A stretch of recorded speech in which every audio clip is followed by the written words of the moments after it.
What to expect when moving to a different country? Well, there are cultural differences. Now, I live in Ecuador, and some of the cultural differences is driving. You once you arrive there, if you're in the big cities, you need to become like a Formula One slash NASCAR driver. Signal lights are more just like guidelines. Maybe they're turning right, but you don't know. They might be turning left. You won't know that because that is a cultural difference, right? They don't respect the lines. It is a free-for-all. Where there's space, you drive into that. Another cultural difference. Well, I'm from Canada. My name is Ryan. And in Ecuador, they do not respect the line. So I was buying a machete one day, and I was waiting in line. Their systems aren't very good, so I was in that line for a long time, and some guy just walks in and says, I need some batteries, and they started helping him. So the cultural differences is lines don't really exist, so you got to be aggressive, just like driving. So the cultural differences, you know what I mean? So, and another thing to explain is they actually think differently. The way they solve problems is not the same way as a Canadian solve problems or European. It's a much more, I would say, group thing. So when a problem happens, there's maybe 2-3 people come involved, and it's just different. They just have different systems, and that is a cultural difference. Now, the next thing that you can expect when you go move somewhere else, somewhere cheaper, is a lower cost of living. This is probably the reason why you are moving abroad. And I find in the third world countries, you get about a 5-to-1. So I've been in Cambodia, I spent time in Thailand, Vietnam, I spent time in Ecuador and Brazil, and you get about a 5-to-1 on your dollars about buying power, right? So like $1 Canadian buys a coffee, then you can get 5 coffees in Ecuador. That's the buying power that you get. So a lower cost of living. There is cultural food, right?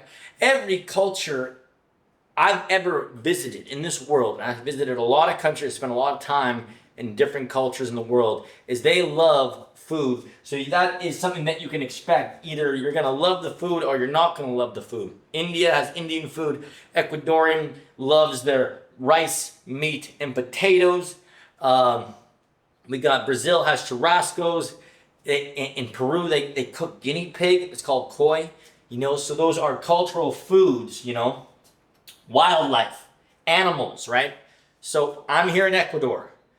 We got mosquitoes in Canada. We got mosquitoes here in Ecuador. The mosquitoes here are like ninja. They are little ninjas. I think I want to catch them and then they're just gone. They vanish. Where Canada, they're big and bulky and buzzy, right? So that's wildlife. I had a goddamn tarantula in my bathroom on the wall when I was taking a pee in the middle of the night.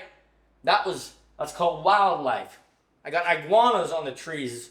You got ants. You can't beat the insects. So that's something you got to understand. Like I'm from Canada, so in the winter everything's dead, but here in Ecuador, everything's alive.